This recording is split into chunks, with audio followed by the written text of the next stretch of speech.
seutuhnya hanyalah oleh kasih juru selamat. Tiada lain pelindung seperti Yesus, tiada lain sahabat seperti Dia, tiada lain penebus yang menghapus dosa. Aku dipeliharanya. Yesus menemukan aku dalam dosa. Hatiku berkeluh kesah dan sukar, tapi ku diangkat oleh tangan Yesus dan dipimpinnya di jalan yang benar. Tiada lain pelindung seperti Yesus, tiada lain sahabat seperti Dia, tiada lain penebus yang menghapus dosa. Aku dipeliharanya. Tiap hari Tuhan beri janji yang baru, bertambahlah aku insaf kasih-Nya. Tapi tak ku mengerti tebusan itu, hingga kelak ku lihat Yesus di surga. Tiada lain pelindung seperti Yesus, tiada lain sahabat seperti Dia, tiada lain penebus yang menghapus dosa. Aku dipeliharanya. Mari kita berdoa. Tuhan Allah Bapa kami dalam sorga, Bapa yang sangat baik dalam kehidupan kami mengucap syukur kepadamu ya Tuhan, Engkau masih memberikan kepada kami satu hari perhentian, di mana kami boleh merayakan sukacita bersama-sama dengan umat-umat Tuhan, bahkan kami boleh menerima berkat-berkat Sabat yang limpah yang berasal dari sorga. Kami akan beribadah kepada Tuhan di pagi Sabat ini, biarlah Roh Kudus-Mu boleh menyertai kami, agar peribadatan ini boleh berkenan di hadapan Tuhan, dan kami boleh menerima begitu banyak berkat Sabat yang disediakan oleh Tuhan bagi kami semua. Terpujilah nama Tuhan, kami serahkan ibadah kami sepanjang hari Sabat ini di dalam tangan kasih Tuhan, dalam nama Yesus kami berdoa. Amin. Shalom, selamat hari Sabat. Saudaraku, sudahkah Anda merasakan kebahagiaan dalam pernikahan Anda? Pertanyaan ini sangat penting ditanyakan karena sesungguhnya adalah cita-cita Allah sendiri ketika menciptakan lembaga pernikahan agar manusia yang memasukinya merasakan kebahagiaan dan sukacita. Kejadian 2 ayat 18 Tuhan Allah berfirman, "Tidak baik kalau manusia itu seorang diri saja. Aku akan menjadikan penolong baginya yang sepadan dengan dia." Tuhan ingin Adam berbahagia dalam pernikahan. Lalu apa respon Adam? Kejadian 2 ayat 23 lalu berkatalah manusia itu, "Inilah dia, tulang dari tulangku dan daging dari dagingku. Ia akan dinamai perempuan sebab ia diambil dari laki-laki." Adam memuji Hawa dan mengakui bahwa Hawa adalah satu dengannya. Pujian dan pengakuan itu memberi kebahagiaan bagi Hawa. Dengan demikian, kebahagiaan itu bukan hanya milik Adam, tetapi juga milik Hawa. Sebagai suami istri, membahagiakan satu sama lain adalah kebahagiaan dan sukacita itu sendiri. Sayangnya tidak semua yang telah memasuki pernikahan merasakan kebahagiaan dan sukacita yang Allah inginkan. Statistik menyatakan bahwa kurang lebih 20% pasangan yang sudah menikah tidak berbahagia. Apa masalahnya? Di antara banyak penyebab pernikahan tidak bahagia, ada dua masalah mendasar yang disebutkan pena inspirasi dalam buku Adventist Home, chapter 16, halaman 109. Yang pertama, a husband who failed to express affection. Seorang suami yang gagal mengekspresikan kasih sayang. Kemudian yang kedua, a disappointing, self-centered wife. Atau seorang istri yang mengecewakan dan terlalu cinta diri. Seorang suami haruslah berhasil mengekspresikan cinta dan perhatian kepada istrinya. Dikatakan bahwa sebuah rumah tangga yang dipenuhi kasih, di mana kasih dinyatakan melalui kata-kata, perhatian, dan perbuatan, adalah tempat di mana malaikat-malaikat senang menyatakan kehadiran mereka dan menguduskan suasana dengan sinar terang dari kemuliaan. Di sana tugas-tugas rumah tangga yang sederhana memiliki daya tarik tersendiri. Tidak ada satupun dari kewajiban hidup akan terasa tidak menyenangkan bagi istrimu dalam keadaan seperti itu. Ia akan melakukannya dengan hati yang gembira dan akan menjadi seperti sinar matahari bagi semua orang di sekelilingnya serta ia akan memetik nyanyian di dalam hatinya bagi Tuhan. Namun saat ini ia merasa bahwa ia tidak memiliki kasih sayang dari hatimu. Engkau memang menjalankan tugas-tugas yang perlu yang menjadi tanggung jawabmu sebagai kepala keluarga, tetapi masih ada kekurangan. Ada kekurangan yang serius, yaitu pengaruh kasih yang berharga yang menuntun kepada perhatian-perhatian yang penuh kebaikan. Kasih seharusnya tampak dalam perhatian dan sikap, serta terdengar dalam nada suara. Jadi para suami, kebahagiaan istri bergantung pada kalian. Adakah cinta diekspresikan dalam kata-kata, perhatian, dan tindakan yang bisa dirasakan istri dan membuat dia bahagia? Kemudian dikatakan jika seorang pemuda membuat pilihan yang bijaksana, ia dapat memperoleh seorang pendamping yang akan berdiri di sisinya, yang akan menanggung semampunya dia bagiannya dalam beban-beban kehidupan, yang akan memuliakan dan memurnikannya, serta membuatnya berbahagia dalam kasihnya. Tetapi jika sang istri bersifat hanya mengagumi diri sendiri, menuntut, suka menuduh, menimpahkan kepada suaminya motif dan perasaan yang sesungguhnya hanya berasal dari temperamennya sendiri yang telah menyimpang. Jika ia tidak memiliki kepekaan dan pembedaan yang lembut untuk mengenali kasih suaminya dan menghargainya, melainkan berbicara tentang pengabaian dan kurangnya kasih hanya karena suaminya tidak memuaskan setiap keinginannya, maka hampir tak terelakkan ia akan mendatangkan keadaan yang justru ia keluhkan. Ia akan menjadikan semua tuduhan itu menjadi suatu kenyataan. Jadi bagi para istri, hargai kasih sayang dan pengorbanan suami, serta berikan penghormatan yang seharusnya bagi suami agar dia merasa bahagia. Dua masalah ini adalah cukup mendasar dari semua penyebab ketidakbahagiaan dalam pernikahan. Namun demikian ada masalah yang paling utama, mengapa baik suami maupun istri tidak merasakan kebahagiaan dalam pernikahan, yaitu tidak adanya Allah di dalam pernikahan.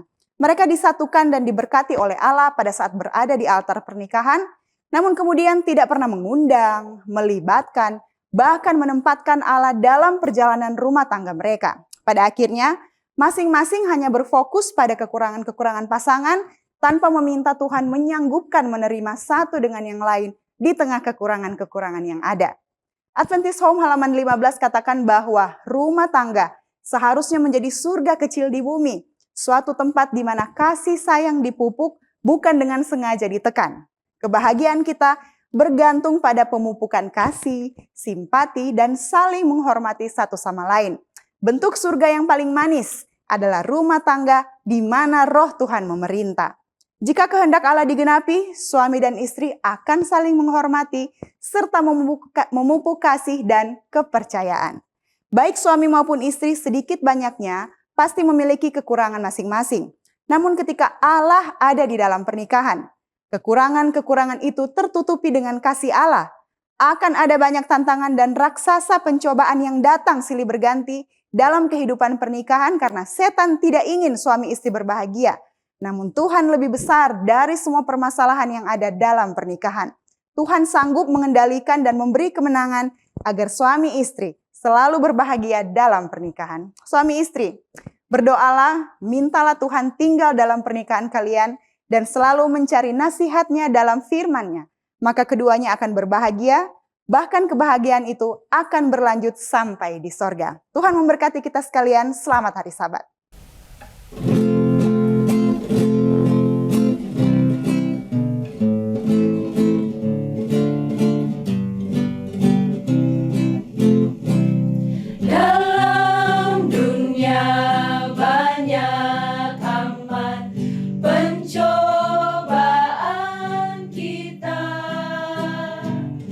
Kekuatan kita tak dapat mengalahkan.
Al-Masih yang patut dipuji. Percaya yang menang, percaya yang menang, ajaib dan percaya yang alahkan dunia. Percaya yang menang, percaya yang menang, ajaib dan percaya yang alahkan dunia. Ajaib dan percaya yang alahkan dunia.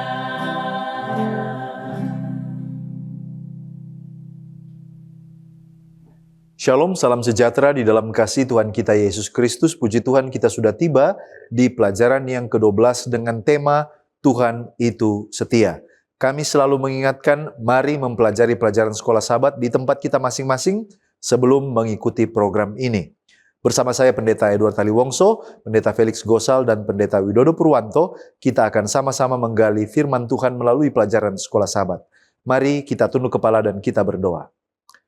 Bapa Tuhan kami, Allah yang maha baik, kami bersyukur kepadamu Tuhan, oleh karena sekali lagi kami boleh diberikan kesempatan mempelajari firman-Mu. Bukalah hati dan pikiran kami, agar kami mengerti maksud Tuhan. Di dalam nama Yesus kami sudah berdoa. Amin. Ada 4 bagian di dalam program kita, yaitu dasar Alkitabiah, yang kedua adalah makna dari ayat hafalan, yang ketiga pokok pikiran yang muncul dari pelajaran hari per hari, dan di bagian akhir kita tiba kepada aplikasi. Mari kita lihat yang pertama, dasar Alkitabiah. Yosua 21 ayat 43-45. Tuhan setia menepati seluruh janjinya kepada Israel dengan memberikan negeri perjanjian dan keamanan dari musuh. Tidak ada satupun dari firman-Nya yang gagal, semua digenapi sepenuhnya. 2 Timotius 2 ayat 11-13. Keselamatan dan kemuliaan kekal dijanjikan bagi mereka yang mati dan bertekun bersama Kristus. Tetapi penyangkalan terhadap Kristus berakibat penolakan darinya. Yosua pasal 23 menegaskan kesetiaan Tuhan dalam menepati janjinya dan memperingatkan Israel agar setia menaati hukum-hukumnya. Ketidaktaatan akan membawa kehilangan berkat dan penghukuman. Selanjutnya Wahyu 14 ayat 10 dan ayat 19. Ayat ini menggambarkan murka Allah yang dicurahkan tanpa campuran atas mereka yang menyembah binatang dan menolak kebenaran. Penghakiman digambarkan secara simbolis sebagai penuaian dan pemerasan anggur murka Allah. Lalu ada Ulangan 6 ayat 5. Perintah utama Allah adalah mengasihi Dia dengan segenap hati, jiwa, dan kekuatan. Kasih yang total kepada Allah ini menjadi dasar ketaatan dan kehidupan dari umat perjanjian.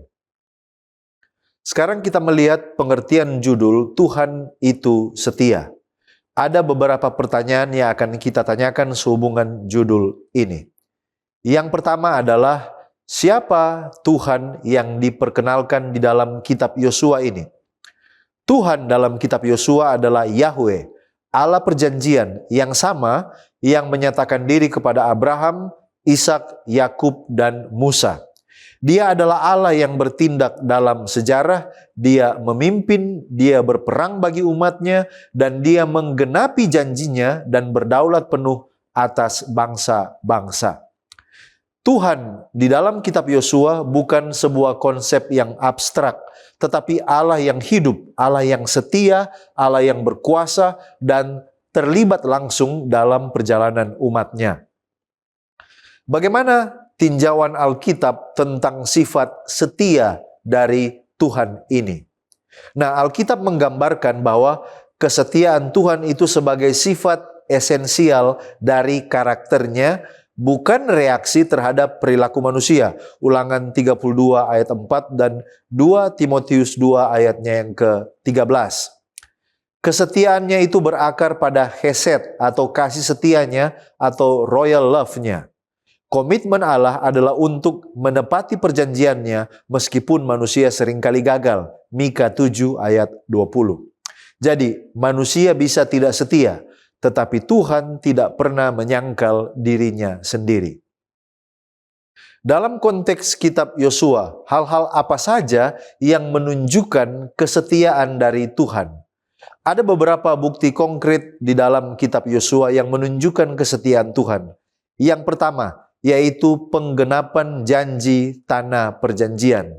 Kita temukan tidak ada satupun dari segala yang baik yang Dia janjikan yang tidak dipenuhi. Yosua 21 ayat 45. Yang kedua adalah kemenangan Israel atas musuh-musuhnya. Tuhan sendiri yang berperang bagi Israel, bukan kekuatan militer mereka. Yosua 23 ayat 3 sampai 9 dan 10. Lalu kemudian yang ketiga adalah pemeliharaan dan keamanan yang disediakan bagi orang Israel. Israel ini diberikan ketentraman di sekelilingnya sesuai dengan janji Tuhan kepada nenek moyang mereka. Yosua 21 ayat 44. Dan yang keempat adalah kesetiaan Tuhan sebagai peringatan sekaligus juga janji. Yosua menegaskan bahwa Tuhan itu setia menggenapi janjinya, yaitu janji berkat, dan juga ada peringatan hukuman kalau mereka tidak setia. Yosua 23 ayat 14 sampai 16. Jadi, kesetiaan Tuhan itu mencakup berkat tetapi juga keadilan, bukan hanya hal-hal yang menyenangkan manusia. Lalu muncul pertanyaan, jika Israel yang sudah menyaksikan banyak mujizat tetapi pada akhirnya tidak setia, bagaimana dengan kita sekarang? Jadi, pengalaman Israel menunjukkan bahwa mujizat tidak menjamin kesetiaan. Masalah utama Israel bukan mereka kurang bukti, tetapi kurang komitmen dan kasih yang eksklusif hanya kepada Tuhan saja. Ulangan 6 ayat 5 dan Yosua 23 ayat 11 sampai 13. Kita pada hari ini menghadapi tantangan yang serupa. Berkat rohani bisa berubah menjadi rutinitas. Kebenaran bisa tergeser oleh kompromi-kompromi kecil. Dan iman bisa menjadi warisan saja, bukan relasi pribadi kita dengan Tuhan. Jadi, seperti Israel, kita dapat gagal bukan karena Tuhan tidak setia, tetapi karena kita berhenti menjaga hubungan perjanjian atau covenant kita dengan Dia. Bagaimana caranya supaya kita bisa setia kepada Tuhan sekarang ini? Ada 5 poin. Yang pertama adalah mengasihi Tuhan secara total dan secara eksklusif. Di dalam Ulangan 6 ayat 5 mengatakan, kasihilah Tuhan Allahmu dengan segenap hatimu. Yang kedua, mengingat perbuatan Tuhan di dalam sejarah hidup kita. Yosua mendorong Israel untuk mengingat karya Tuhan supaya mereka tetap setia. Yang ketiga, hidup terus-menerus dalam ketergantungan pada kasih karunia, bukan kepada diri kita sendiri. 2 Timotius 2 ayat 11-13 mengingatkan kita bahwa kesetiaan kita itu bersumber dari kesetiaan Kristus, bukan dari kekuatan kita sendiri. Yang keempat, memelihara kesetiaan secara aktif sampai akhir. Artinya, Wahyu 14 menunjukkan bahwa kesetiaan sejati diuji di akhir zaman. Kesetiaan itu bukan hanya awal yang baik, tetapi ketekunan sampai akhir. Dan yang kelima, mengizinkan Roh Kudus menghasilkan buah kesetiaan. Mengapa? Oleh karena kesetiaan itu adalah buah roh, bukan sekedar usaha manusia. Ellen White dalam Steps to Christ halaman 97 menekankan tentang kesetiaan Allah ketika dia mengatakan, jaminannya luas dan tak terbatas, dan Dia yang telah berjanji adalah setia. Ketika kita tidak menerima hal-hal yang kita minta pada saat kita memintanya, kita tetap harus percaya bahwa Tuhan mendengarkan dan akan menjawab doa-doa kita. Ketika doa-doa kita sepertinya tidak dijawab, kita harus berpegang pada janjinya, karena waktu jawaban pasti akan datang dan kita akan menerima berkat yang paling kita butuhkan. Jadi melalui kutipan itu kita temukan bahwa Allah itu tetap setia kepada umatnya. Baik, kita datang pada ayat hafalan, Yosua 21 ayat 45. Dari segala yang baik yang dijanjikan Tuhan kepada kaum Israel, tidak ada yang tidak dipenuhi. Semuanya terpenuhi. Nah, saudaraku yang terkasih, mari kita lihat pertama-tama latar belakang dan konteks ayat ini. Yosua pasal 21 ayat 45 ini muncul di akhir bagian utama, di mana di sana kita dapati narasi penaklukan dan juga pembagian tanah Kanaan, dimulaikan dari Yosua pasal 13 sampai 21. Dan ayat 45 ini berfungsi sebagai penutupan atas seluruh proses pembagian warisan kepada suku-suku Israel. Ayat ini menandai puncak dari tema sentral Yosua, yaitu Allah yang setia memenuhi perjanjiannya. Oleh karena itu dapat kita katakan Yosua pasal 21 ayat 43 sampai 45 ini adalah ringkasan teologis dari beberapa hal, yaitu yang pertama, Allah memberi tanah, kemudian yang kedua, Allah memberi perhentian, dan yang ketiga, Allah menggenapi firman-Nya. Tremper Longman di dalam An Introduction to the Old Testament halaman 131 mengatakan Yosua pasal 21 ayat 45 ini berfungsi sebagai klimaks teologis dari narasi penaklukan. Ini bukan penilaian militer tetapi deklarasi kesetiaan ilahi. Nah, mari kita lihat pengertian apa yang disebut dengan frase segala yang baik yang dijanjikan Tuhan dalam ayat ini. Nah, saudaraku yang terkasih, frasa segala yang baik sebenarnya ini datang dari terjemahan setiap perkataan yang baik. Dan ini merujuk kepada setiap perkataan-perkataan atau janji yang diberikan oleh Tuhan kepada bangsa Israel. Jadi, segala yang baik di sini merujuk kepada janji-janji yang bersifat kondisional. Artinya, semua janji atau semua perjanjian yang dituruti dengan ketaatan tidak gagal. Tetapi kita harus mengerti bahwa ada juga sebaliknya. Kegagalan yang terjadi kepada bangsa Israel itu disebabkan oleh karena mereka tidak taat kepada perjanjian. Nah, saudara, pengertian segala yang baik tidak berarti semua yang diinginkan oleh bangsa Israel. Tetapi segala yang baik di sini merujuk pada berkat yang dijanjikan dalam konteks ketaatan pada perjanjian, dan itu diberikan dalam rupa yang pertama penaklukan Kanaan, kemudian kemenangan atas musuh, kemudian keamanan, dan juga kehadiran Tuhan. Ellen G. White di dalam Para Nabi dan Bapa mengatakan Yosua mengajak orang banyak itu untuk menjadi saksi bahwa selama mereka memenuhi syarat-syaratnya, Allah telah dengan setia menggenapi janjinya kepada mereka. Ia menyatakan kepada mereka bahwa sebagaimana Tuhan telah menggenapi janji-janjinya, demikian pula ia akan melaksanakan ancaman-ancamannya. Nah, kalau begitu, apa pengertian semuanya terpenuhi di dalam konteks ini? Apakah semua telah terpenuhi pada saat Yosua pasal 22 ini? Bukannya batas wilayah belum seutuhnya dipenuhi pada saat itu. Bukannya ketika kita membaca kitab Hakim-Hakim, kita melihat ada kegagalan Israel dalam menduduki seluruh tanah perjanjian. Nah, saudaraku yang terkasih, apa yang terpenuhi di dalam konteks ini merujuk pada penggenapan posisi legal bangsa Israel di tanah Kanaan, tetapi bukan pada penyelesaian total penaklukan Kanaan. Artinya, Tuhan telah menyerahkan tanah itu kepada bangsa Israel dan mereka telah memilikinya. Tetapi penguasaan penuh bergantung pada ketaatan Israel. Dan konsep ini sama dengan istilah yang kita kenal dengan sudah diberikan tetapi belum sepenuhnya. Sama seperti kita sudah menerima keselamatan tetapi belum sepenuhnya selamat di dalam kerajaan surga. Kita memiliki tanggung jawab supaya benar-benar kita melewati pintu gerbang kerajaan surga. Nah, oleh karena itu, ayat ini tidak mengklaim bahwa setiap kota telah ditaklukkan, tetapi ayat ini mengatakan bahwa secara hukum dan teologis, tanah itu telah diberikan kepada orang Israel. Artinya, hak kepemilikan telah diberikan meski penguasaan penuh belum terjadi. Dan ini persis dengan apa yang terjadi pada zaman Timur Tengah kuno atau budaya Timur Dekat kuno pada zaman itu, di mana pemberian tanah yang diberikan oleh raja itu dianggap terpenuhi begitu wilayah itu ditetapkan dan haknya diberikan, meskipun pengambil alihan fisik masih sementara berlangsung. Nah, saudaraku yang terkasih dalam Yesus Kristus, kita melihat kegagalan Israel ketika mengusir bangsa Kanaan di zaman hakim-hakim. Dan ini terjadi bukan karena Allah gagal dalam janjinya, tetapi karena Israel yang gagal dalam mentaati perjanjian dengan Allah.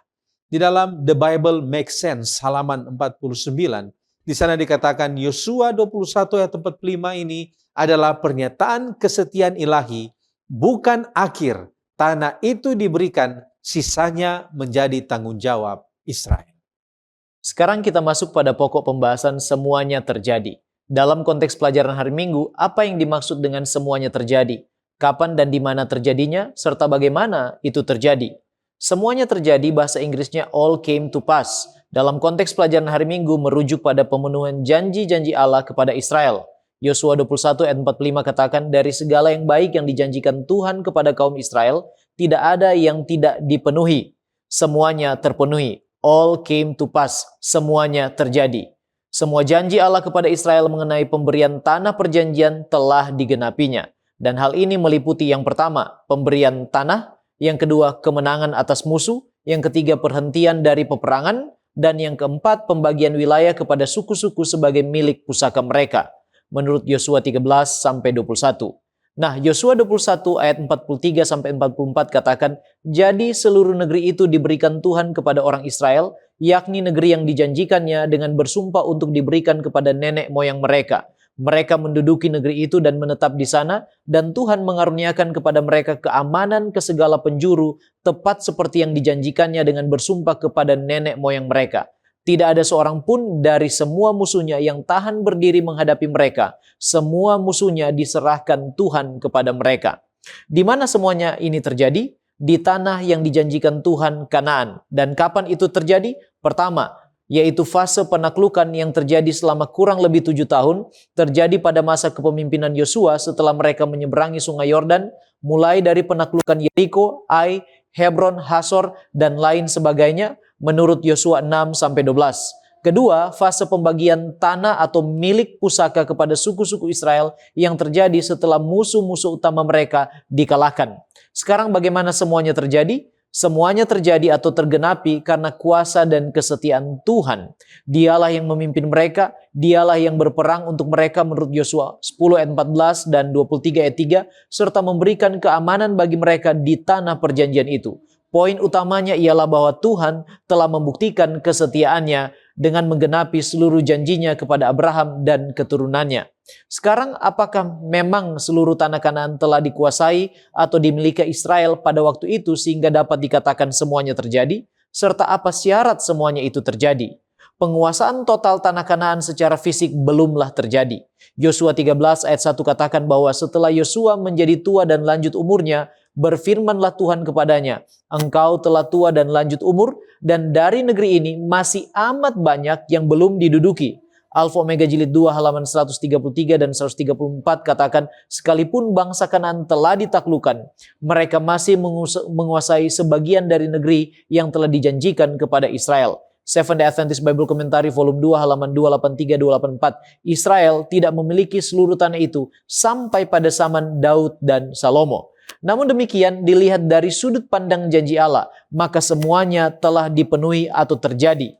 Israel telah berhasil masuk ke tanah yang dijanjikan Tuhan itu dengan menyeberangi sungai Yordan secara ajaib. Musuh-musuh utama mereka di kanan telah ditaklukkan seperti Yeriko dan tembok-temboknya yang berdiri kokoh telah dihancurkan Allah dan kota besar itu telah direbut, serta kemudian dilakukan pembagian wilayah atau tanah sebagai milik pusaka suku-suku Israel. Seventh-day Adventist Bible Commentary volume 2 halaman 283-284 kembali menekankan bahwa pemberian itu tetap menjadi milik Israel meskipun orang Kanaan masih tinggal di sebagian wilayah tersebut. Sebab dalam rencana Allah, penduduk itu tidak akan diusir sekaligus, tetapi hanya sedikit demi sedikit menurut Keluaran 23 ayat 30, yaitu untuk mencegah binatang liar dan semak belukar menguasai tanah itu sampai Israel seiring berjalannya waktu menjadi cukup banyak untuk menduduki wilayah-wilayah tersebut. Andrews Bible Commentary 386-387 katakan, janji-janji Allah dapat diandalkan dan memenuhi hati dengan pengharapan. Sekarang apa syarat semuanya terjadi? Dalam konteks perjanjian atau covenant, maka syarat yang paling utama sehingga semuanya terjadi ialah percaya dan taat, iman dan penurutan terhadap hukum-hukumnya. Pasal pertama kitab Yosua menekankan kembali hal itu. Yosua 1 ayat 7. Hanya kuatkan dan teguhkanlah hatimu, dengan sungguh-sungguh bertindaklah hati-hati sesuai dengan seluruh hukumnya yang telah diperintahkan kepadamu oleh hambaku Musa. Janganlah menyimpang ke kanan atau ke kiri, supaya engkau beruntung kemanapun engkau pergi. Inilah yang diulangi oleh Yosua dalam Yosua 23 ayat yang ke-6 sampai ayat yang ke-8. Andrews Study Bible halaman 284 katakan, ketika bangsa itu telah mengikuti syarat-syaratnya, yaitu menuruti perintah dan hukum-hukum Allah, semua janji Allah yang diberikan kepada Musa dan Yosua telah digenapi. Nah, apa hubungan semuanya terjadi dengan kehidupan kita di akhir zaman ini? Semuanya terjadi membuktikan bahwa Allah setia dan Ia akan menepati semua janjinya, termasuk bagi kita yang hidup di akhir zaman ini, yang menantikan penggenapan janji kedatangan yang kedua kali untuk menjemput dan membawa kita pulang ke tanah Kanaan sorgawi untuk hidup kekal selama-lamanya. Itulah sebabnya Ibrani 10 ayat 23 katakan, marilah kita teguh berpegang pada pengakuan tentang pengharapan kita, sebab Ia yang menjanjikannya setia. Dalam menantikan penggenapan janji itu, kita mengalami banyak tantangan, sama seperti Israel mengalami begitu banyak tantangan dan ujian sebelum semuanya terjadi. Namun Dia tidak akan meninggalkan kita dan membiarkan kita, sama seperti yang dilakukannya kepada orang Israel. Seventh-day Adventist Bible Commentary volume 7, 336 katakan, karena sifat alaminya yang setia, Allah tidak mungkin gagal dalam menggenapi janji-janjinya. Halaman 463 katakan, Allah setia dalam menepati janji-janjinya, baik janji pembebasan dari Mesir dan masuk ke Kanaan, maupun pembebasan dari dosa dan masuk ke dalam berkat keselamatan di dalam Kristus Yesus. Karena Allah setia dan tidak goyah dalam menggenapi janji-janjinya, maka kita pun harus setia dan tidak ragu-ragu dalam menerima janji-janji itu. Terima kasih pendeta. Sekarang kita melihat tema tanda keprihatinan. Menurut Yosua 21 ayat 43 sampai 45 dan juga Yosua 23 ayat 1 sampai 5. Apa tanda keprihatinan Yosua terhadap masa depan Israel dan poin-poin penting apa yang ia sampaikan di dalam pidato perpisahannya ini? Kalau kita baca ayat-ayat ini, maka Yosua menegaskan bahwa seluruh janji Tuhan telah digenapi. Israel telah menerima tanah, mereka telah memperoleh kemerdekaan dari musuh-musuh mereka, dan tidak ada satupun firman Tuhan yang gagal. Tetapi keprihatinan Yosua muncul oleh karena keberhasilan itu bersyarat, bukan otomatis. Janji Tuhan memang setia, tetapi kelangsungan berkat itu bergantung kepada ketaatan dari orang Israel. Dalam Yosua 23 ayat 1-5, Yosua menekankan beberapa poin penting. Yang pertama tentang usia dan transisi kepemimpinan. Yosua yang sudah tua menyerahkan tanggung jawab kepada generasi berikutnya. Yang kedua, dia mengungkapkan bahwa Allah sebagai pejuang sejati. Kemenangan Israel bukan karena kekuatan mereka, melainkan karena Tuhan sendiri yang berperang bagi mereka. Yang ketiga adalah masih ada wilayah yang harus ditaklukkan. Penaklukan ini belum selesai sepenuhnya, sehingga Israel tidak boleh lengah. Lalu kemudian janji pertolongan itu berkelanjutan. Tuhan akan terus menghalau musuh-musuh mereka kalau mereka tetap setia. Dengan demikian, Yosua menyatakan bahwa keberhasilan masa lalu tidak menjamin kesetiaan masa depan, tanpa ketergantungan yang terus-menerus kepada Tuhan. Inilah yang menjadi keprihatinannya. Apa makna teologis dari kemenangan Israel yang dikaitkan dengan ketaatan, dan bagaimana prinsip ini sejajar dengan kemenangan rohani orang Kristen menurut Kolose 2 ayat 15, 2 Korintus 10 ayat 3-5, dan Efesus 6 ayat 11-18. Nah, secara teologis, kemenangan Israel mengajarkan bahwa Allah adalah sumber kemenangan, tetapi manusia tetap dipanggil untuk merespons dengan iman dan ketaatan. Tuhan telah mengalahkan musuh-musuh Israel, itu benar. Tetapi Israel harus tetap hidup dalam ketergantungan aktif, bukan pasif. Dan prinsip ini sejajar dengan kehidupan orang Kristen. Contohnya, Kolose 2 ayat 15 menyatakan bahwa Kristus telah mengalahkan kuasa dosa dan iblis di salib. Kemenangan itu sudah pasti.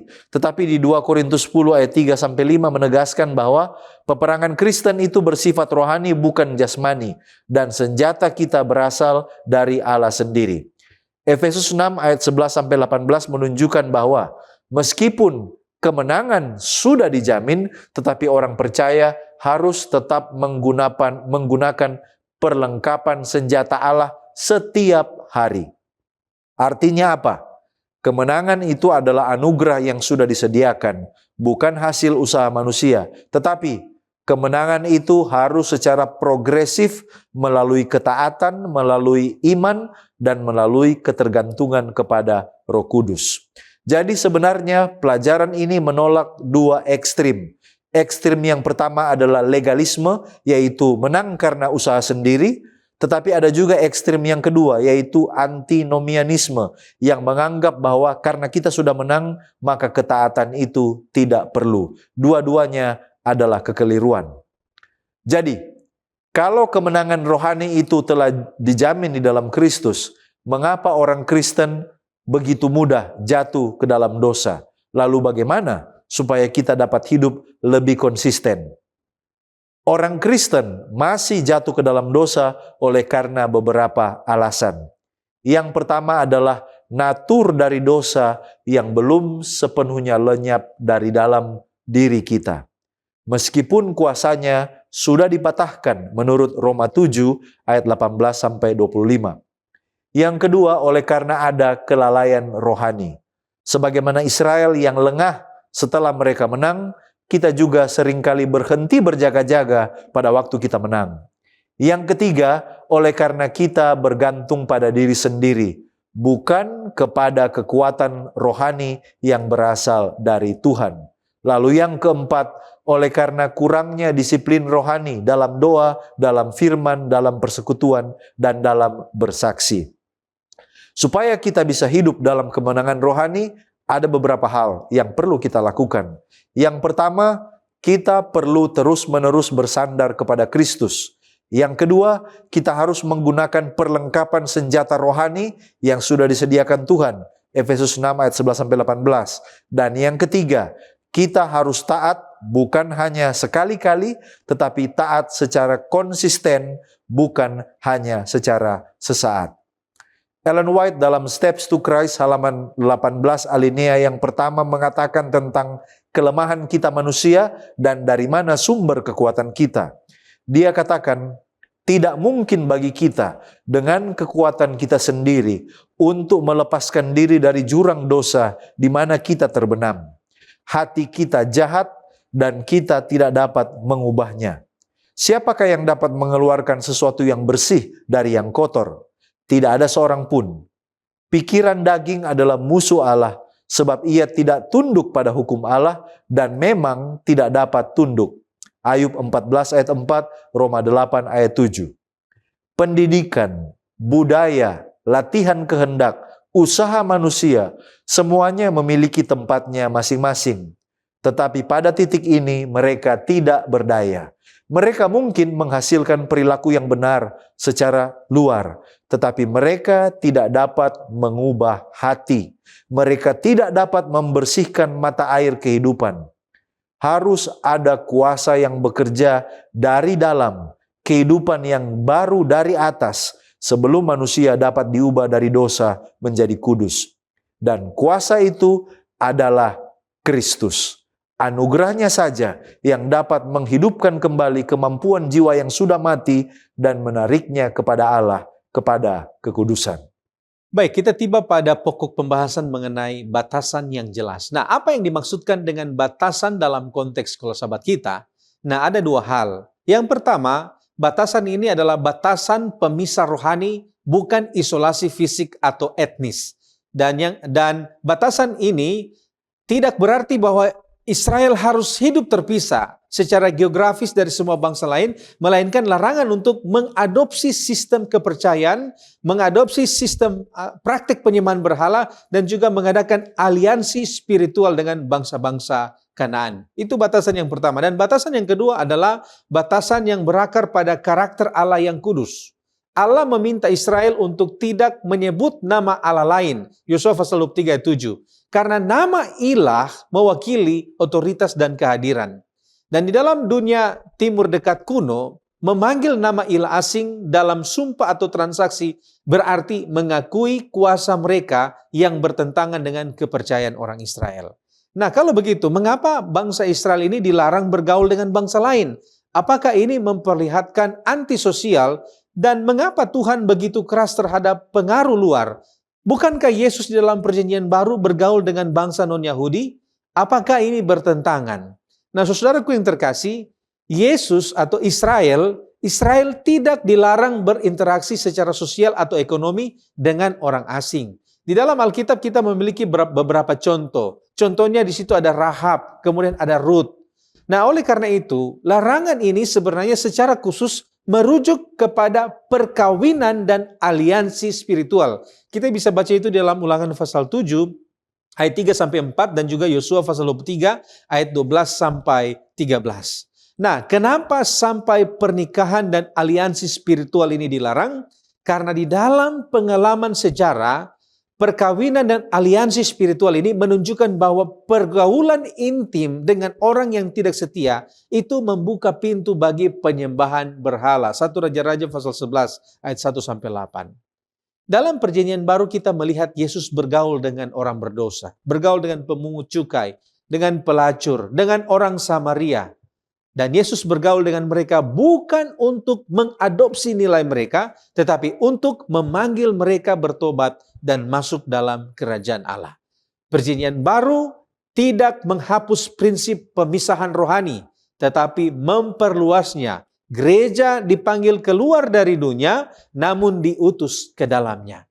Nah, alasan Tuhan membuat batasan ini begitu keras, oleh karena sifat dari dosa itu sangat merusak hubungan, kemudian komunitas, bahkan pribadi orang yang tersangkut itu. Nah, saudara, kita harus mengerti bahwa pengaruh Kanaan bukan sekedar budaya yang berbeda. Tetapi di sana ada sistem yang melibatkan penyembahan Baal. Di sana ada praktek seperti praktek menyembah persembahan atau mempersembahkan anak kepada dewa dan juga praktek seksual yang suci. Dan membiarkan Israel terpapar tanpa batas itu sama dengan membiarkan kanker rohani menyebar pada komunitas bangsa Israel. Gordon Wehan di dalam Exploring the Old Testament halaman 125 mengatakan, pemisahan bukanlah soal ras, melainkan kesetiaan agama. Bahayanya adalah sinkretisme, bukan perkawinan campuran itu sendiri. Christopher Wright di dalam The Mission of God halaman 290 mengatakan, pemisahan Israel bersifat misi, bukan isolasi. Keunikan mereka adalah demi memberkati semua bangsa. Nah, kalau begitu mungkin kita bertanya, di dalam era modern saat ini, apakah model ini atau batasan tidak bergaul dengan orang yang tidak percaya, apakah model ini masih relevan di era modern ini? Nah, saudaraku yang terkasih dalam Yesus Kristus, perjanjian baru di dalam 2 Korintus pasal 6 ayat 14 menegaskan, jangan kamu merupakan pasangan yang tidak seimbang dengan orang-orang yang tak percaya. Ini bukan larangan berteman dengan non-Kristen, tetapi ini adalah larangan larangan untuk membentuk persekutuan spiritual atau ikatan hidup, contohnya seperti pernikahan yang akan mengaburkan komitmen orang Kristen kepada Kristus. Seventh-day Adventist Bible Commentary jilid 6 halaman 876 mengatakan, ini berisi peringatan terhadap segala bentuk pergaulan dengan orang-orang yang tidak percaya yang akan menempatkan orang Kristen dalam situasi di mana mereka merasa sulit atau mustahil untuk menghindari prinsip yang berkompromi. Dan larangan ini mencakup hubungan pernikahan, tetapi sama sekali tidak terbatas pada hal itu. Kita tiba pada pokok pembahasan murka Tuhan. Apa yang dimaksud dengan murka Tuhan dan bagaimana itu terjadi? Dan dalam konteks pelajaran sekolah Sabat, apa yang memprovokasinya? Serta apa akibatnya? Murka Tuhan atau murka Allah atau wrath of God adalah konsep Alkitabiah yang menggambarkan reaksi Allah yang kudus dan benar terhadap dosa, kejahatan, dan pemberontakan manusia. Murka Allah bukanlah amarah manusia yang penuh dengan emosi atau kebencian, melainkan tindakan adil dari Allah yang suci terhadap segala yang bertentangan dengan karakternya. Seventh-day Adventist Bible Commentary volume 6 halaman 477 menjelaskan bahwa murka Allah merupakan ketidaksenangan ilahi terhadap dosa yang tidak boleh dibandingkan dengan emosi manusia. Bagaimana itu terjadi atau apa yang memprovokasi atau menyebabkan Allah murka? Roma 1 ayat 18 menjelaskan, sebab murka Allah nyata dari sorga atas segala kefasikan dan kelaliman manusia yang menindas kebenaran dengan kelaliman. Dengan kata lain, dosa atau pelanggaran terhadap hukumnya lah yang menyebabkan murka Allah. Dalam konteks pelajaran sekolah Sabat, Yosua mengingatkan bangsa itu dalam Yosua 23 ayat 15 dan 16 bahwa mereka bisa memprovokasi murka Allah atau murka Allah bisa datang kepada mereka bila mereka melangkahi atau melanggar perjanjian mereka dengan Allah, yaitu dengan tidak menuruti perintah-perintahnya. Sebagai contoh di sana ialah menyembah Allah lain. Sekarang apa akibat dari murka Allah? Dalam pidato terakhir Yosua, dia mengingatkan bahwa akibat dari murka Allah ialah mereka bisa dimusnahkannya dan binasa. Dalam perjanjian baru, murka Allah itu mendatangkan maut. Hal ini dijelaskan dalam Roma 6 ayat 23, bahwa upah dosa ialah maut. Yohanes 3 ayat 36, barang siapa percaya kepada anak, ia beroleh hidup yang kekal. Tetapi barang siapa tidak taat kepada anak, ia tidak akan melihat hidup, melainkan murka Allah tetap ada di atasnya. Seventh-day Adventist Bible Commentary volume 6 halaman 477 sekali lagi katakan, murka Allah terhadap dosa dinyatakan melalui penarikan kehadirannya dan kuasanya yang memberi hidup dari mereka yang memilih untuk tetap tinggal dalam dosa dan dengan demikian turut mengalami konsekuensi yang tidak terhindarkan itu. Nah, apakah murka Tuhan terjadi setelah bangsa Israel menetap di Kanaan? Dan dalam cara bagaimana murka Allah berlaku atas mereka? Jawabannya ialah ya. Dalam kitab Hakim-Hakim berulang dicatat tentang murka Allah terhadap Israel. Salah satu contohnya dalam Hakim-Hakim 2 ayat 14. Maka bangkitlah murka Tuhan terhadap orang Israel. Ia menyerahkan mereka ke dalam tangan perampok dan menjual mereka kepada musuh di sekeliling mereka. Sehingga mereka tidak sanggup lagi menghadapi musuh mereka. Murka Allah berlaku atas mereka saat mereka dibawa ke tanah pembuangan di Babel. Dengan demikian Allah menggunakan bangsa-bangsa lain untuk mengeksekusi murkanya atas Israel. Contoh, Allah menggunakan raja orang Kasdim, Nebukadnezar, untuk menjalankan penghukumannya atas Israel menurut 2 Tawarik pasal 36 ayat 17 dan Yeremia 25 ayat yang ke-9. Kemudian dia menggunakan Asyur untuk membawa murkanya. Yesaya 10 ayat 5 dan 6 katakan, celakalah Asyur yang menjadi cambuk murkaku dan yang menjadi tongkat amarahku. Aku akan menyuruhnya terhadap bangsa yang murtad dan aku akan memerintahkannya melawan umat sasaran murkaku untuk melakukan perampasan dan penjarahan dan untuk menginjak-injak mereka seperti lumpur di jalan. Puncaknya ialah ketika mereka menolak Kristus. Great Controversy halaman 28. Allah menarik perlindungannya dari mereka dan mengangkat kuasanya yang menahan setan dan malaikat-malaikatnya, dan bangsa itu diserahkan kepada kendali pemimpin yang telah mereka pilih.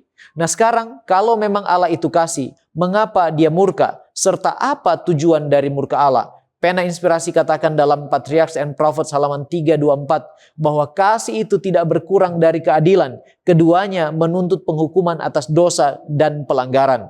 Steps to Christ halaman 45 menerangkan tentang Allah yang adalah kasih menurut 1 Yohanes 4 ayat yang ke-8, di mana meskipun ia membenci dosa, ia mengasihi pendosa itu.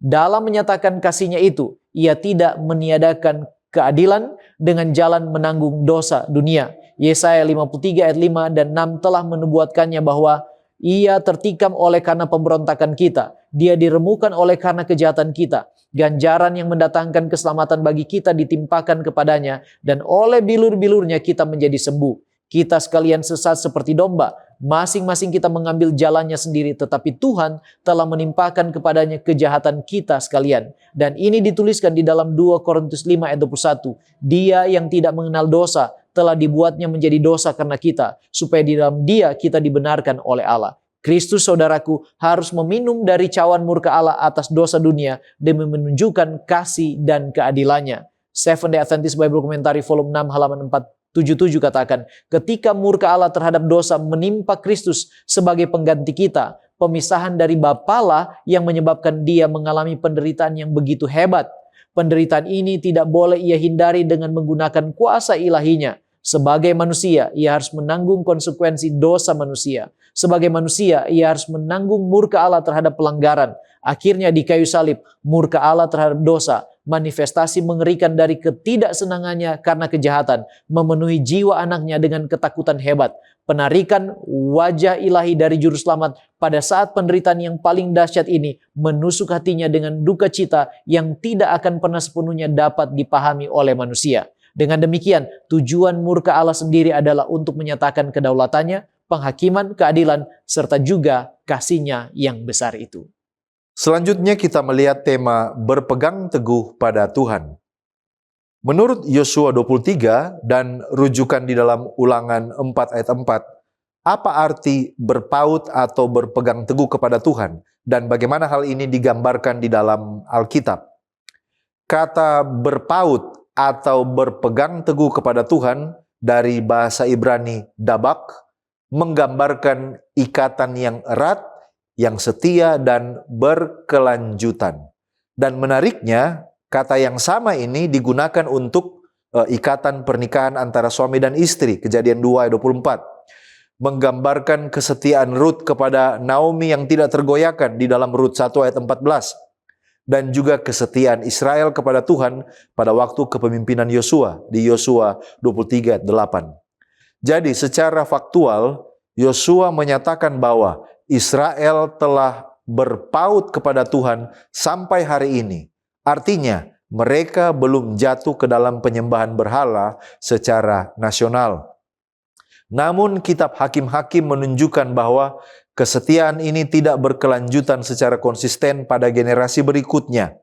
Dengan demikian, Alkitab menegaskan bahwa berpaut kepada Tuhan adalah sikap relasional, hubungan yang harus terus-menerus dipelihara. Ini bukan warisan secara otomatis. Bagaimana kasih kepada Allah ini dapat diperintahkan dan tidak bertentangan dengan hakikat kasih itu sendiri yang harus secara sukarela. Apa makna teologis dari perintah kasihilah Tuhan Allahmu? Saudaraku, secara teologis, kasih memang tidak dapat dipaksakan secara emosional. Tetapi kasih Alkitabiah kepada Allah yaitu ahava, bukan sekedar perasaan, melainkan komitmen, perjanjian, kesetiaan secara sadar dan juga pengabdian secara total. Perintah untuk mengasihi Allah di dalam Ulangan 6 ayat 5 dan Yosua 23 ayat 11 dapat diberikan oleh karena beberapa alasan. Yang pertama, oleh karena kasih kepada Allah sudah berakar pada tindakannya terlebih dahulu. Allah itu lebih dahulu menyelamatkan, membebaskan dan memelihara umatnya. Jadi ketaatan kita itu muncul oleh karena respon terhadap kasih karunia Allah. Yang kedua, kasih dipahami sebagai komitmen kehendak, bukan emosi yang berubah-ubah. Dalam pengertian ini, kasih itu diperintahkan karena ia melibatkan pilihan yang sadar, bukan terpaksa. Yang ketiga, kasih itu bersifat timbal balik, tetapi juga tidak simetris. Artinya, Allah mengasihi semua orang secara universal, tetapi Dia mengundang respon kasih yang sukarela dan pribadi, bukan dipaksa. Selanjutnya, apa artinya berpegang teguh kepada Tuhan dalam konteks kehidupan Kristen modern masa kini? Berpegang teguh kepada Tuhan pada masa kini berarti menjadikan hubungan dengan Kristus itu sebagai pusat hidup, bukan sekedar kepatuhan moral atau sekedar tradisi agama. Yang kedua, artinya kita memelihara kasih sebagai komitmen, bukan hanya feeling atau perasaan rohani yang naik turun. Yang ketiga artinya kita menolak sinkretisme modern, di mana Allah itu ditambah dengan nilai-nilai dunia seperti materialisme, individualisme, dan relativisme moral. Jadi, secara praktis, hal ini dapat diwujudkan melalui nomor satu, kesetiaan secara relasional, artinya kita harus ada waktu pribadi dengan Tuhan melalui firman dan doa. Yang kedua, melalui ketaatan yang lahir dari kasih, bukan karena takut hukuman, bukan karena paksaan. Yang ketiga, harus ada kewaspadaan rohani. Kita menyadari bahwa kalau kita menjauh dari Tuhan, maka kita akan mulai terjadi kompromi-kompromi kecil. Dari kompromi kecil yang kurang waspada, pada akhirnya menjurus kepada kejatuhan moral. Dan yang keempat, kasih yang dinyatakan di dalam tindakan yang nyata. Ellen White dalam This Day with God, halaman 194, menegaskan tentang hal ini. Percayalah kepada Tuhan dengan segenap hatimu, dan Dia tidak akan pernah mengkhianati kepercayaanmu. Jika kamu meminta pertolongan kepada Allah, kamu tidak akan meminta sia-sia, untuk mendorong kita agar memiliki keyakinan dan kepercayaan. Ia mendekati kita melalui firman-Nya yang kudus dan Roh-Nya, dan mencari dengan 1000 cara untuk memenangkan kepercayaan kita. Namun, tidak ada yang lebih disukainya daripada menerima orang-orang lemah yang datang kepadanya untuk mendapatkan kekuatan. Saudaraku, apabila kita mau datang kepada Tuhan, maka Ia adalah setia, Dia akan memberikan kepada kita kekuatan untuk hidup patuh kepada kehendak-Nya. Kita tiba pada pendalaman. Nah, apa pengertian pengampunan yang tidak bersyarat tidak pernah ada? Dan bagaimana kita memahami ayat-ayat seperti Lukas pasal 15 ayat 20 dan juga 1 Yohanes 1 ayat 9. Nah, saudaraku yang terkasih, pengampunan yang tidak bersyarat di dalam konteks tulisan Ellen G. White berarti pengampunan yang mengabaikan keadilan dan juga konsekuensi dosa. Dengan kata lain, pengampunan tidak pernah berdiri terpisah dari pertobatan. Pengampunan tanpa syarat berarti penghapusan dosa tanpa pertobatan, penghapusan dosa tanpa pengakuan, atau penghapusan tanpa adanya perubahan hati. Dan inilah yang Ellen G. White tegaskan tidak akan pernah ada. Tuhan memang mengampuni dengan anugerah, tetapi pengampunan diberikan kepada yang bertobat. 1 Yohanes 1 ayat 9 jelas mengatakan, jika kita mengaku dosa kita, Ia setia dan adil untuk mengampuni. Di dalam teologi Kristen, dosa bukan sekedar pelanggaran terhadap Allah, tetapi juga adalah pemberontakan terhadap tatanan moral semesta. Oleh karena itu, pengampunan tanpa pemulihan akan merusak fondasi pemerintahan Allah. Itulah sebabnya salib diperlukan. Kristus harus menanggung dosa supaya terjadi pemulihan. John Stott di dalam The Cross of Christ halaman 108 mengatakan, pengampunan tanpa penebusan dosa akan menjadi kekacauan moral. Salib menunjukkan bahwa Allah mengampuni dengan menanggung sendiri akibatnya. Nah, kalau begitu, jika akibat dosa yang pasti adalah penderitaan dan kematian, bagaimana kita memahami masalah ini terhadap korban kekerasan ataupun korban-korban bencana alam? Saudaraku yang terkasih dalam Yesus Kristus, Ellen G. White tidak pernah mengajarkan bahwa setiap penderitaan adalah hukuman atas dosa pribadi. Tetapi di sini Ellen G. White berbicara tentang akibat universal dosa dalam dunia yang telah jatuh. Roma pasal 5 ayat 12, kemudian pasal 8 ayat 20 sampai 22. Bencana, kemudian kekerasan dan juga kematian, ini semua adalah bagian dari konsekuensi ketika manusia itu jatuh di dalam dosa.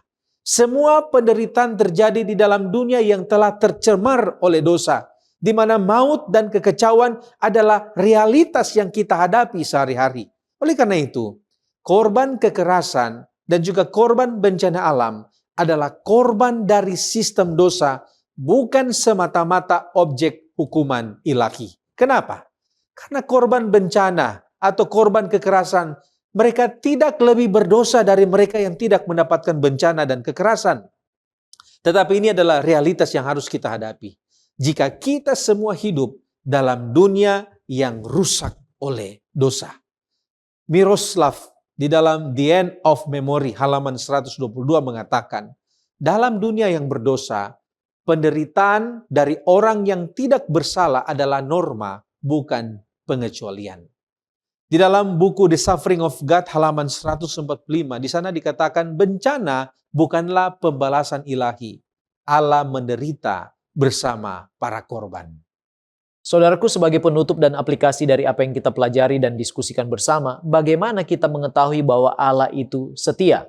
Kita mengetahui Allah itu setia melalui firman-Nya yang bisa dibuktikan dalam sejarah serta pengalaman pribadi setiap umatnya. Dia setia dalam janjinya untuk menyertai dan menolong kita. Dia setia dalam janjinya untuk menerima dan mengampuni kita. Dia tidak pernah meninggalkan dan membiarkan umat-umatnya.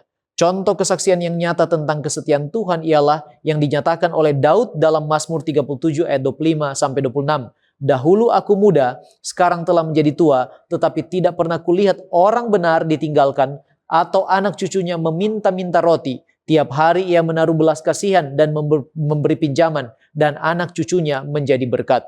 With God at Dawn halaman 152 mengekspresikan kesetiaan Allah dengan menyatakan, tidak ada doa yang dinaikkan betapapun gagapnya. Tidak ada air mata yang dicurahkan betapapun tersembunyinya. Tidak ada keinginan yang tulus kepada Allah yang dipelihara betapapun lemahnya.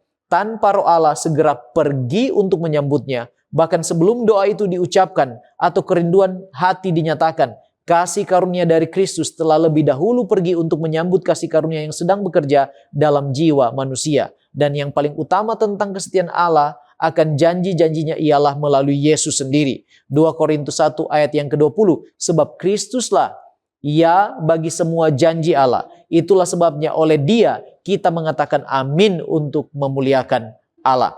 Sekarang apa respons dan tanggung jawab kita terhadap janji-janji Allah dan kesetiaannya? In Heavenly Places halaman 125, janji-janji Allah itu seperti bunga-bunga berharga yang tersebar di seluruh taman. Tuhan rindu agar kita berhenti sejenak di dekatnya, memperhatikannya dengan seksama, menyerap keindahannya, dan menghargai kemurahan yang Allah limpahkan kepada kita dengan menyediakan begitu banyak kelimpahan bagi kebutuhan kita. Jika bukan karena merenungkan janji-janji Allah, kita tidak akan dapat memahami kasih karunia dan belas kasihannya kepada kita, atau menyadari betapa kayanya harta yang telah dipersiapkannya bagi mereka yang mengasihi Dia. Ia menghendaki agar jiwa dikuatkan untuk bersandar dalam iman kepadanya, satu-satunya kecukupan bagi manusia. Dan respon kita menurut Ibrani 10 ayat 23 seharusnya ialah, marilah kita teguh berpegang pada pengakuan tentang pengharapan kita, sebab Ia yang menjanjikannya setia. Nah, kita bisa menghargai kesetiaan Allah dengan rasa syukur serta berlaku setia kepadanya. Seventh Day Adventist Bible Commentary volume 2 halaman 293 katakan, Allah berasumsi bahwa umatnya akan setia. Ia tidak menguji mereka terlebih dahulu sebelum memberkati mereka. Ia memberikan kelimpahan kepada manusia agar mereka dipersiapkan untuk menikmati belas kasihannya yang jauh lebih berlimpah di masa depan. Meskipun Allah mengetahui ketidaksetiaan yang akan datang, Ia tidak menahan pemberian-pemberian baiknya karena hal itu.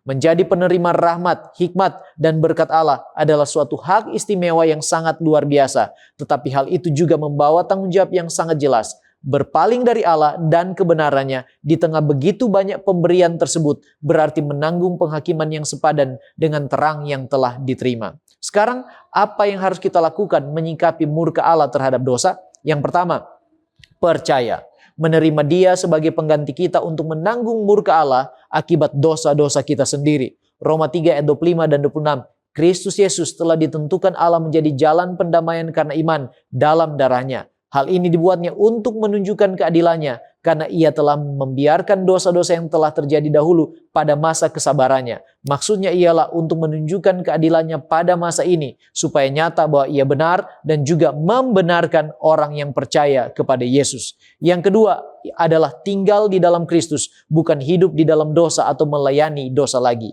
Ingat bahwa Dia telah menyelamatkan kita oleh pengorbanan Kristus. Namun pilihan kita untuk melayani dosa atau hidup di dalam dosa, saudaraku, akan membawa kita kepada keadaan terpisah darinya dan pada akhirnya kita akan menanggung murka Allah tersebut. Dikatakan dalam Seventh-day Adventist Bible Commentary volume 6 halaman 477 dan 478 bahwa bahkan penyataan terakhir dari murka Allah dalam pemusnahan orang-orang fasik bukanlah tindakan kuasanya yang sewenang-wenang. Allah adalah sumber hidup, dan ketika seseorang memilih untuk melayani dosa, ia memisahkan dirinya dari Allah dan dengan demikian memutuskan dirinya sendiri dari hidup. Allah memberikan keberadaan kepada manusia kesempatan untuk sementara waktu agar mereka dapat mengembangkan tabiat mereka. Ketika hal ini telah tercapai, mereka akan menerima hasil dari pilihan mereka sendiri. Melalui kehidupan pemberontakan, setan dan semua yang bersatu dengannya menempatkan diri mereka begitu jauh dari keselarasan dengan Allah sehingga kehadirannya sendiri bagi mereka adalah api yang menghanguskan. Akhirnya, marilah saudaraku, kita setia kepada Tuhan. 1 Tesalonika 5 ayat 23 dan 24. Semoga Allah damai sejahtera menguduskan kamu seluruhnya, dan semoga roh, jiwa, dan tubuhmu terpelihara sempurna dengan tak bercacat pada kedatangan Yesus Kristus Tuhan kita. Ia yang memanggil kamu adalah setia, ia juga akan menggenapinya. Mari kita tunduk kepala dan berdoa. Terpujilah namamu ya Tuhan, sebab Engkau baik. Engkau karuniakan kepada kami kesempatan untuk kembali belajar dari kebenaran firman-Mu. Tuhan, tolong kami untuk mengerti melalui urapan Roh Kudus, dan mampukan kami untuk mempraktekkan pelajaran yang kami telah pelajari ini di dalam kehidupan kami masing-masing setiap hari. Tolong kami Tuhan, supaya kami boleh menghargai kesetiaan Tuhan dengan berlaku setia dan menuruti kehendak-Mu serta hukum-hukum-Mu. Tuhan, bantu kami setiap hari, dan ampunilah kami dari segala pelanggaran dan dosa kami. Kami menyerahkan hidup ini di dalam tangan Tuhan. Kehendak-Mu yang jadi, di dalam nama Yesus Juru Selamat kami. Amin.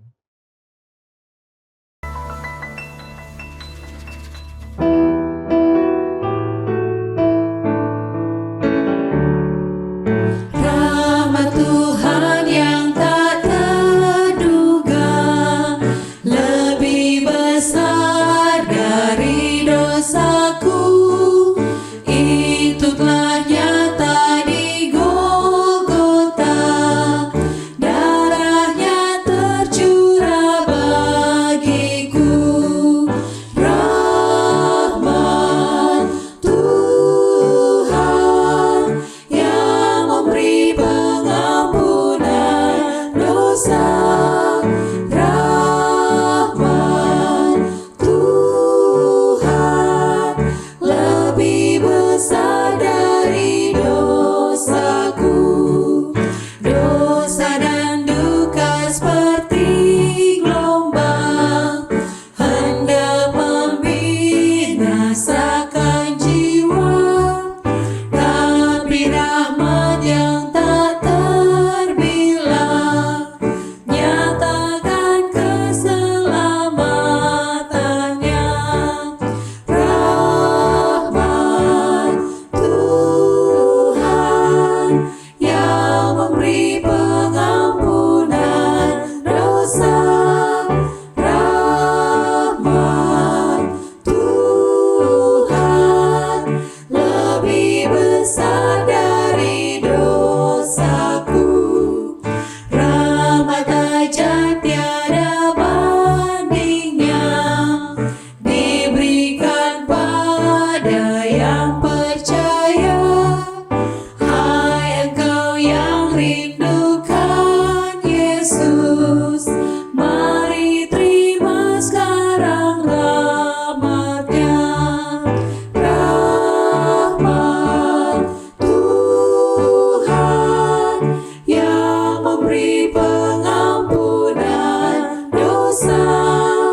Rahmat Tuhan lebih besar dari dosaku. Mari kita tunduk kepala dan kita berdoa.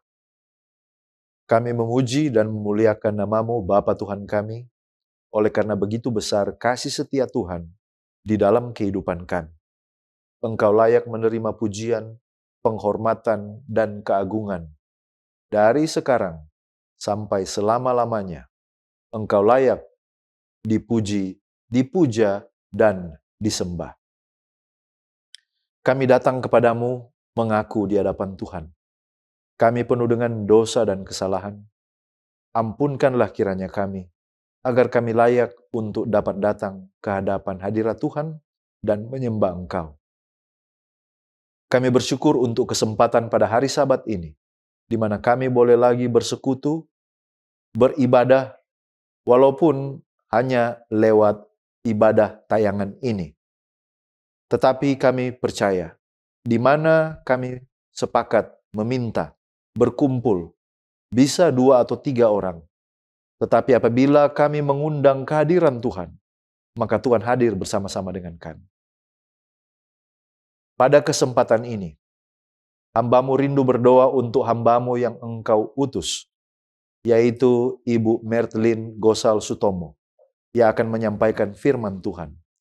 Kiranya urapan Roh Suci Tuhan boleh menjadi bagian hamba-Mu, supaya firman kebenaran yang dipersiapkan boleh mempersiapkan kami semua untuk lebih setia, dikuatkan di dalam Tuhan. Berkati hamba-Mu yang melayani bersama dengan keluarga, dalam pelayanan, dalam pekerjaan dan tugas-tugas di rumah tangga, diberkati untuk menjadi saluran berkat kepada sesama. Hamba berdoa untuk sahabat-sahabat yang mengikuti ibadah ini, yang dalam berbagai pergumulan, yang sakit kiranya Tuhan sembuhkan, yang lemah iman Tuhan kuatkan, yang dalam berbagai-bagai pergumulan Tuhan hadir dan memberikan jalan keluar. Kiranya jamahan-Mu dapat mereka rasakan saat ini juga, apapun yang menjadi pergumulan mereka. Kami berdoa Tuhan yang berkuasa akan menjamah, menolong, dan memulihkan mereka. Hamba berdoa untuk Cornelius Media, biarlah boleh selalu menjadi jembatan kepada kebenaran, menjangkau yang belum terjangkau, sehingga semakin banyak orang yang dipersiapkan bagi kedatangan Tuhan. Terpujilah nama-Mu, terima kasih karena Engkau Allah yang maha mendengar dan menjawab doa-doa kami. Kami sudah berdoa dan memohon, hanya di dalam nama Yesus Kristus, Tuhan dan Juru Selamat kami. Amin. If we ever needed the Lord before, sure do need Him now. Oh, we sure do need Him now. Sure do need Him now. If we ever needed the Lord before, sure do need Him now. We need Him every day and every hour.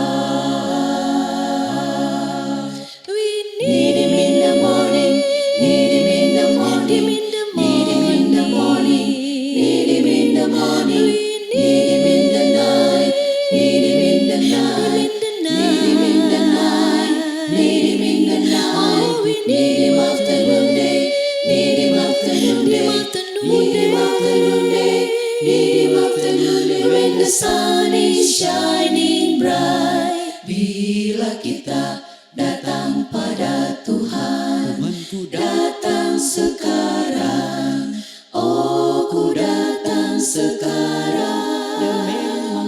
sekarang ku datang, memang kita perlu datang pada Tuhan, datang sekarang, datang pada Tuhan tiap waktu. Datang waktu pagi, datang waktu pagi, datang waktu pagi, datang waktu pagi, datang waktu malam, datang waktu malam, datang waktu malam, datang waktu malam, datang waktu petang, datang waktu petang, datang waktu petang, datang waktu petang seperti surya bercahaya. If we ever needed the Lord before, sure do need Him now. Oh, we sure do need Him now. Sure do need Him now. If we ever needed the Lord before, sure do need Him now. We need Him every day and every. Need Him in the morning.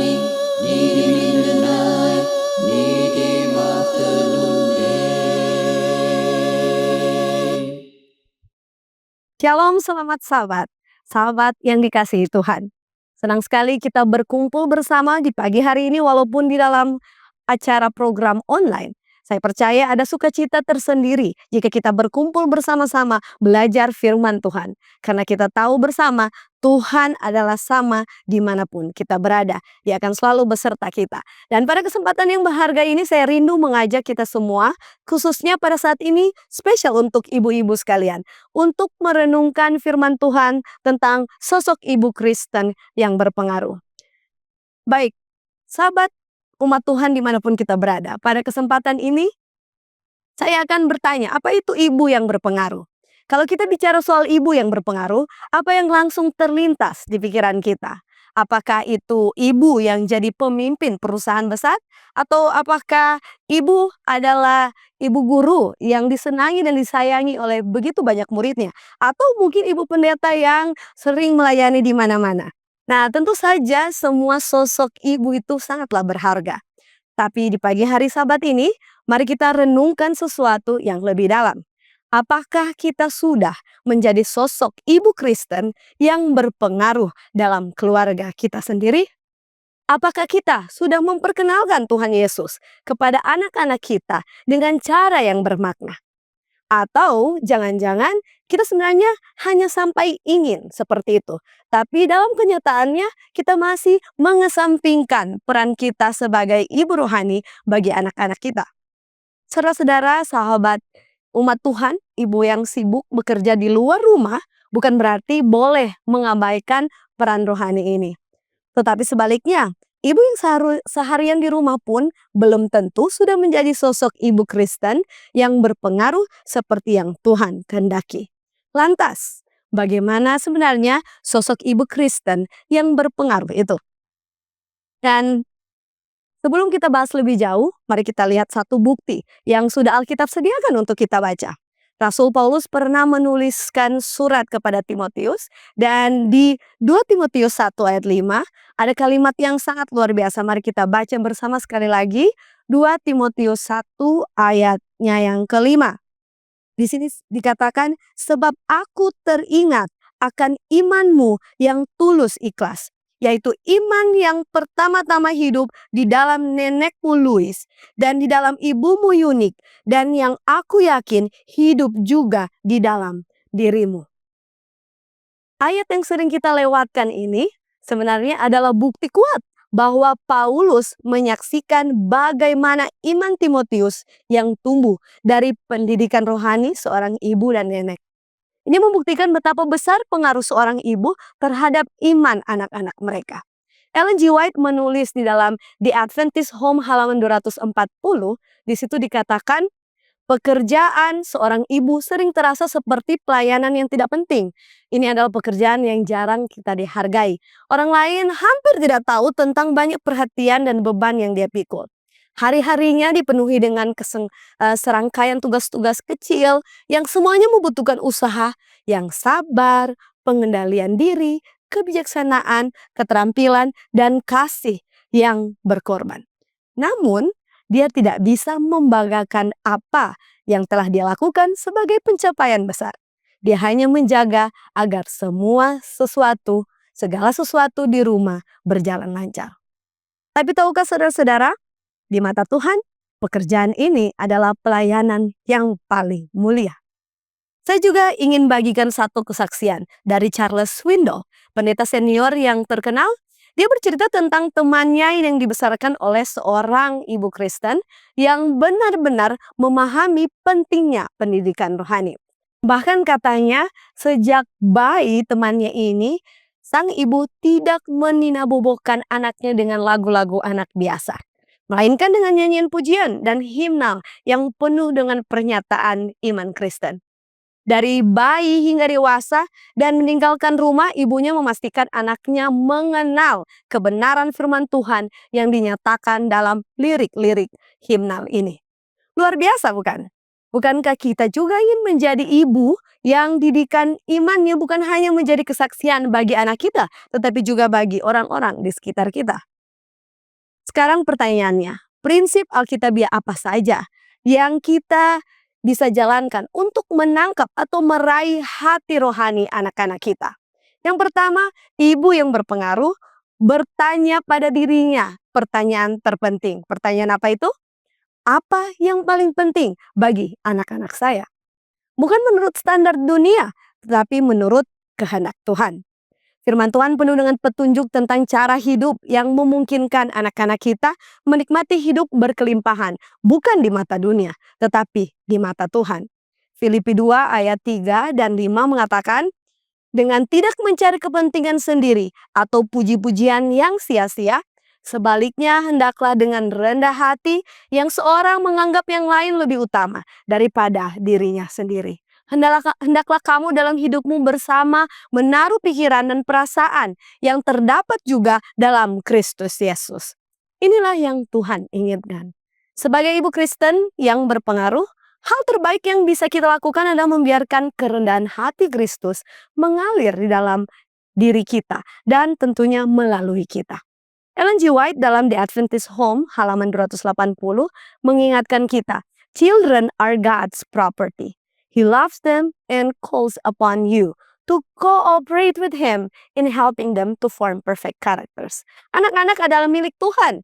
Dia mengasihi mereka dan memanggil kita untuk bekerja sama dengannya dalam membantu mereka membentuk karakter yang sempurna. Saudara-saudara, ini unik. Ibu Kristen dipanggil untuk berkorban. Tetapi pada saat yang sama, mereka akan mengalami sukacita. Sukacita dalam pengorbanan. Apa itu mungkin? Yaitu mungkin hanya di dalam Kristus. Ibu Kristen harus bisa membedakan antara bekerja demi kemajuan diri sendiri dan bekerja demi kebaikan keluarga mereka, terutama demi masa depan kekal anak-anak mereka. Ibu yang berpengaruh secara rohani akan bertanya pada dirinya sendiri, apakah hal ini akan menjamin anak-anak saya dibesarkan dalam iman Kristen atau justru membuat saya terlalu sibuk hingga tidak lagi memperhatikan hal-hal yang rohani? Untuk itu, matikan televisi. Mari kurangi waktu di media sosial dan gangguan duniawi lainnya. Luangkan waktu untuk menabur benih rohani yang oleh Roh Kudus dapat dipakai untuk menuntun anak-anak kepada Kristus. Yang kedua, ibu yang berpengaruh bersikap mendukung. Ibu yang berpengaruh peka terhadap kebutuhan rohani anak-anaknya dan menjadi ibu yang suportif. Amsal 15 ayat 4 berkata, lidah lembut adalah pohon kehidupan, tetapi lidah curang melukai hati. Versi modern menuliskannya seperti begini. Perkataan yang penuh kasih membangkitkan kehidupan, tetapi kata-kata yang kejam merumukan roh. Saudara-saudara, ini tidak mudah. Untuk itu, ibu Kristen harus menyerahkan diri kepada dorongan Roh Kudus agar perkataannya mendukung. Anak-anak di zaman modern ini tentunya sering mendengar kata-kata merendahkan dari teman-teman mereka atau dari mana saja. Kalau sampai di rumah mereka masih mendengar ibu mereka menyudutkan mereka lagi, apa kira-kira akan terjadi dengan hati anak-anak itu? Jangan percaya pepatah yang bilang, tongkat dan batu bisa mematahkan tulangku, tetapi kata-kata tak akan pernah melukai. Itu sama sekali tidak benar. Tulang yang patah lebih cepat sembuh daripada roh yang hancur. Ellen G. White dalam Child Guidance, halaman 257 menulis, never should mother speak fretfully to her children. If they do wrongs, she may correct them, but her words should be full of tenderness and love. Sebaliknya, ibu yang dipimpin Roh Kudus akan melihat kegagalan anak sebagai kesempatan untuk mengucapkan kata-kata yang menyembuhkan. Banyak hal akan terjadi dalam kehidupan anak-anak yang membuat mereka bisa merasa tidak cukup baik menurut standar orang lain. Di saat seperti itulah, mereka sangat membutuhkan kata-kata dukungan dari ibu mereka. Saat inilah pengaruh ibu Kristen harus hadir untuk memberitahu anak-anak siapa mereka di mata Kristus. Tiap anak memiliki karunia Roh Kudus yang memampukan mereka melakukan hal-hal besar bagi Tuhan. Hal-hal yang akan bertahan selamanya tentunya. Yang ketiga adalah ibu yang berpengaruh penuh empati. Roma 12 ayat 15 berkata, bersukacitalah dengan orang-orang yang bersukacita dan menangislah dengan orang yang menangis. Ini sangat jelas. Ibu yang dipimpin oleh Roh Kudus turut bersukacita dan juga berduka bersama anak-anak mereka. Sangat teringat Presiden Ronald Reagan ya, salah satu tokoh paling dihormati di Amerika. Dia dikenal karena tidak malu menunjukkan emosinya. Jadi pada saat itu ada satu kejadian atau tragedi nasional seperti ketika pesawat ulang-alik meledak atau tentara Amerika gugur, dia berani untuk menangis secara terbuka. Nah, ini bukti bahwa pemimpin yang kuat dan dipercaya tidak perlu takut mengekspresikan emosi mereka. Yesus adalah teladan kita. Dia menangis bersama yang menangis. Yohanes 11 ayat 35. Dan bersukacita atas pertobatan Zakheus. Lukas 19 ayat 9. Pendeta Don Mike Min, penulis studi Alkitab 11 Commandment, pernah bersaksi tentang bagaimana air mata ibunya sangat menghiburnya. Waktu dia kecil katanya, beberapa minggu sebelum masuk kelas 1, kakinya patah. Ayahnya membawanya pulang, ceritanya, dan mengira itu hanyalah keseleos biasa, sehingga baru dibawa ke rumah sakit keesokan harinya. Nah, ibunya yang pada saat itu sedang bekerja sangat sibuk, lembur, jadi baru bertemu nanti malamnya. Dan pada saat ibunya masuk di kamarnya, Don sedang menangis pada saat itu. Kata-kata pertama yang keluar dari ibunya bukan, bagaimana bisa ini terjadi? Dan bukan, kenapa ayah tidak membawa anak ini cepat-cepat ke rumah sakit? Tetapi justru dengan berlinang air mata, ibunya berkata, oh sayangku, aku sangat menyesal. Kata-kata itu begitu menghiburnya. Ibu yang paling berpengaruh adalah ibu yang turut berduka saat anak-anaknya berduka. Dan bersukacita tentunya saat anak-anaknya bersukacita. Kemudian, ibu yang berpengaruh bersikap jujur dan tegas. Seorang ibu Kristen bukan hanya lemah lembut. Walau penuh empati, ada saatnya ibu harus bersikap lurus dan tegas. Tegas untuk kebenaran. Amsal 27 ayat 6 berkata, seorang kawan memukul dengan maksud baik, tetapi seorang lawan mencium secara berlimpah-limpah.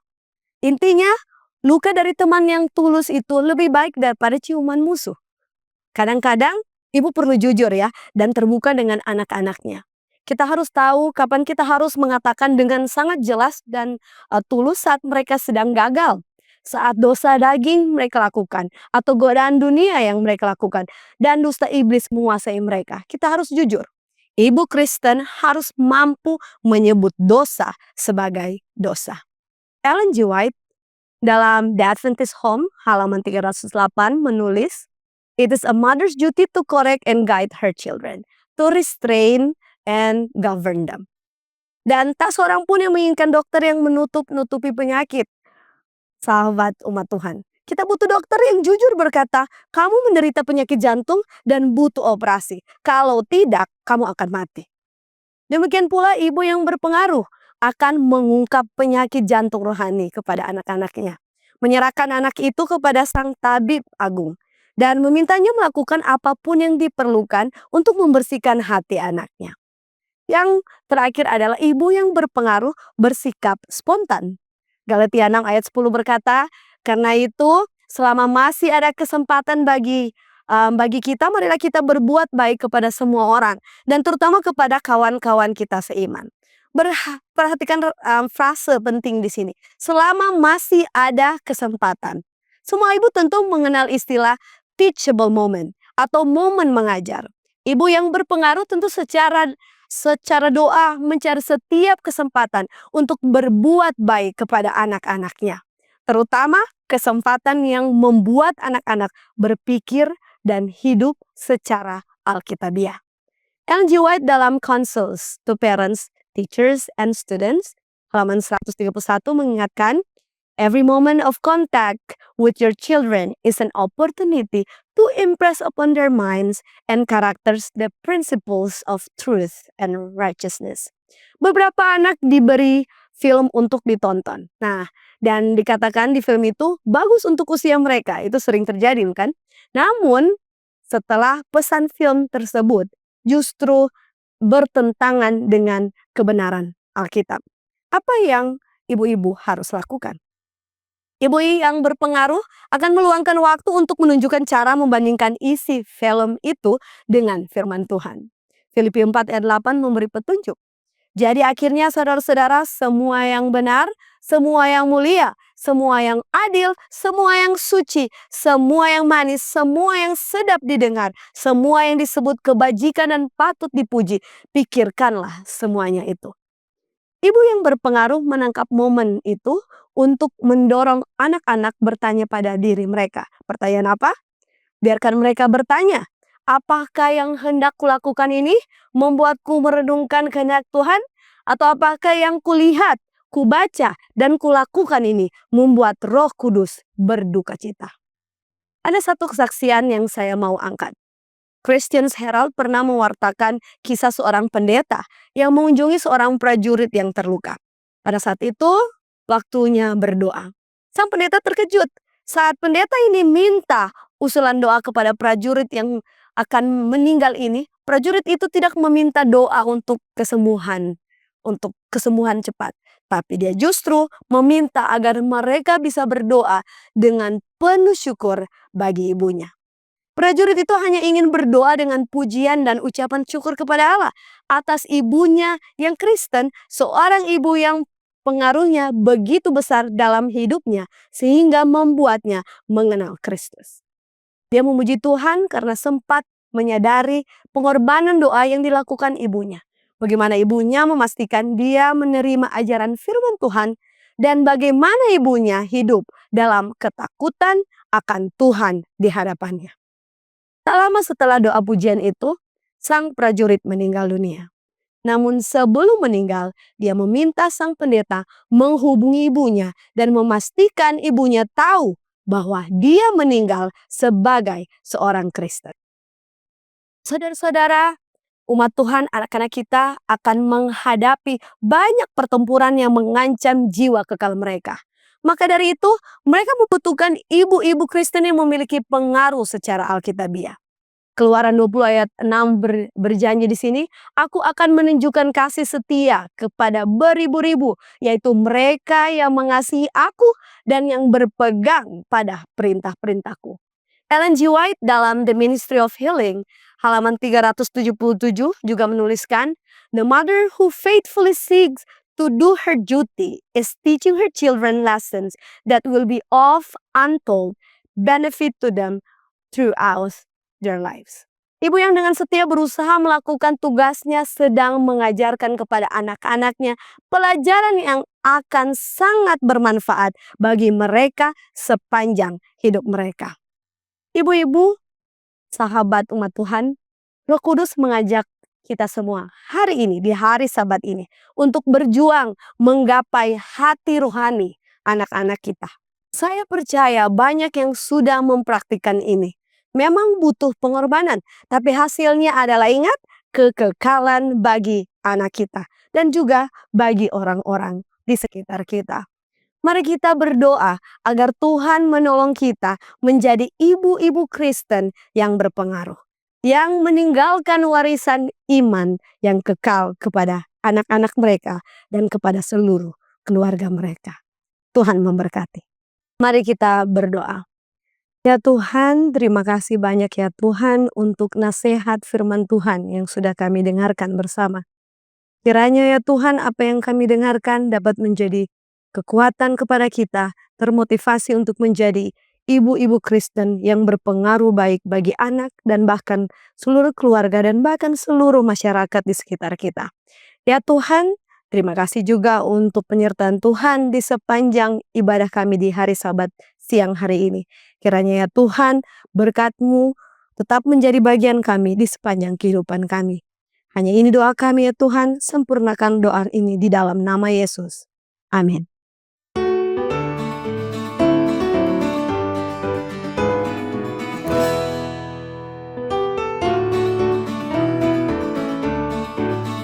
Bila trompet Allah berbunyi, akhir zaman tiba, hidup kekal dan mulia tersedia. Bila orang yang selamat dihimpunkan di sana, dan namaku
segala